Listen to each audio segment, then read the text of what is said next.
Hey everybody. John Swift here in a very expensive neighborhood. I just got a text as I just started doing that. Expensive neighborhood, Harbor Acres in Sarasota. They got some big ass mega mansions or McMansions, whatever you want to call them. Another thing you'll notice in rich neighborhoods is they put their guard dogs right out in the front, so you don't pee in their yard. Like if there's another dog, if you're walking your dog, you don't pee in their driveway because they leave their dogs out front to keep you from getting in their yard. So this guy just stays there and watches for dog poop and dog pee all day long. We have, Sarasota has big areas of expensive places, and I would call expensive anywhere from $500,000 to $1 million to $5 million. We have people here that are celebrities, and at one time down south, like Rosie O'Donnell had a place, and supposedly Tom Cruise's mother lived here. Sorry about the noise, but we got a crew working down there. All right, so this is one of the mansions. It looks like it's straight out of some like movie from Hollywood or some like Richie Rich thing, where all the flowers are perfect in alignment, all the little trees are exactly trimmed to the millimeter. But if you look up there, you can see the actual house is this like super mega giant house behind it. So it's got this elaborate front driveway, and then the main house is there, and I guess that's maybe some kind of guest house or poker room or hell if I know. So here is where we got sort of a very somewhat modest home. Nice architecture, probably 10,000 square feet. And then across the street, somebody is building the mega mansion from hell.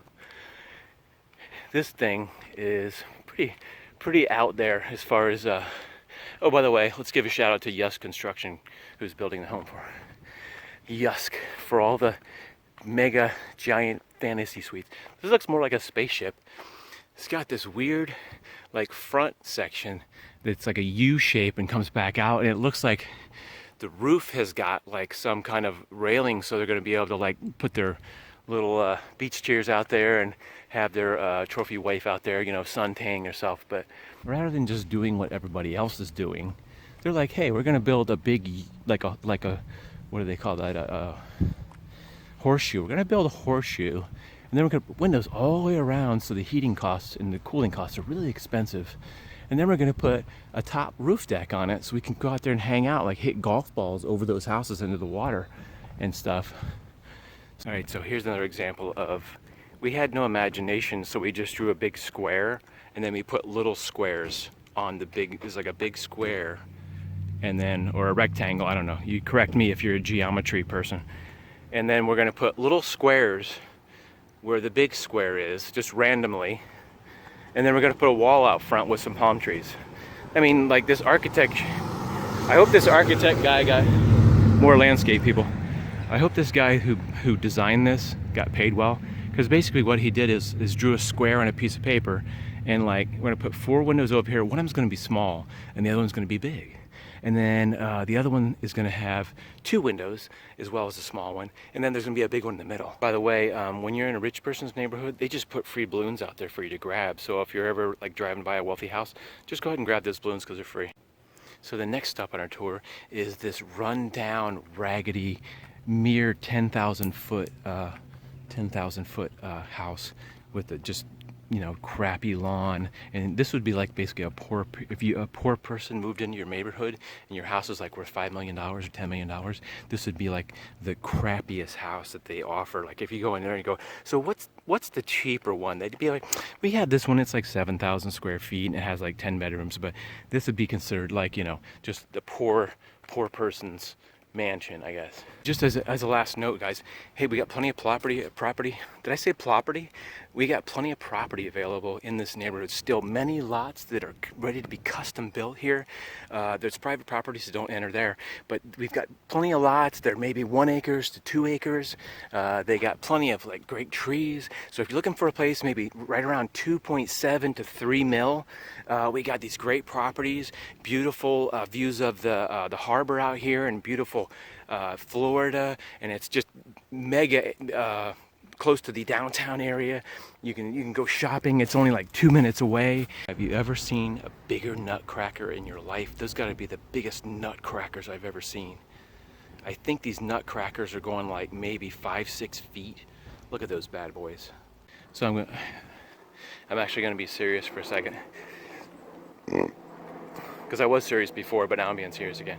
This is my actual grandfather's house where he lived in the from 1950s to the like mid 1980s. He lived at this house. This is sort of like a super basic, maybe like 1,200 foot with a garage type of thing. And the lady who bought it from him, Grandpa has since passed away, but the lady who bought it from him is still living here, and I talked to her like 2 years ago. Still looks pretty good. So this is something I always wanted, was kind of like a little octagonal room like this, up high, where you can spy on your neighbors, because I'm always spying on my neighbors and stuff, and like checking stuff out and see what people are doing. I just want like a little spy tower with those little square. It wouldn't have to be very big, maybe just like a 7 feet tall off the top of the house. So if I had the money, I would just build that right on top of the roof. It wouldn't have any of this other stuff on here. It would just have this little octagonal building, and it would probably be maybe like 6.5 feet, just tall enough to walk into, because I'd save money on the extra 1.5 for the 8 feet. And then I would have like these little tiny windows, and then I'd have black curtains behind them with like a peephole, and I would just like kind of peep out at people. And like if I saw like a neighbor like throwing trash in my yard, I could just I could have video cameras up on top, like security cameras, and I could just totally like scope out people and stuff. Or if I went crazy and and I wanted to like start picking off people, I could have I'm just kidding, I would never do that. Male's late. This would be an example of, I wanted to piss off my neighbors, so I painted my house like a light purple and a bright yellow just to piss people off, because everybody's so hoity-toity. So I think that's what you'd categorize this kind of old like steel roof is. Kind of like, I want to fuck my neighbors over, and I just want to paint something that looks like dog shit, and I'm gonna piss everybody off, and there's nothing they can do about it. And it's like giving them the finger to all the neighbors who have these like generic houses. I'm just gonna be like, fuck you, I got a purple and orange yellow house. So I'm not sure if this is a new designer thing, but can you see this grass? This grass has like bumpy little like egg-like patches. Is there some kind of aliens underneath this grass? Look at that. It has like these bumps that are just like there's something ready to emerge. Is that a thing now? Like, you rather have bumpy grass because the neighbor next to you has the bumpy grass, so you want to be like the rich neighbors, so you get bumpy grass, and then next thing you know, we all have bumpy grass. That's my question. Hey everybody. So that is gonna do it for our little tour around the rich neighborhoods. Hope you had some fun with this. I was trying to get some Christmas cheer in it, and I hope you guys have a great Christmas, and I hope things are like going okay with the COVID crap and all that. But check this out, just before you leave, look at this. Somebody's got a bubble machine, and when these bubbles come out, they're all in the street.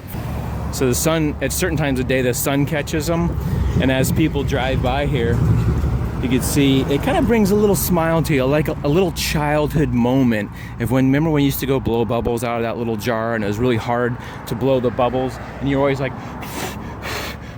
well, this lady bumped it. She's going to the next 2 levels up, 3 levels maybe, and she's got a bubble machine, and this is going all day usually until like it gets dark, and she's got like thousands of bubbles these people get to walk by. And I love it when I see these coming out in the street. When the wind blows, it blows all the way across the street.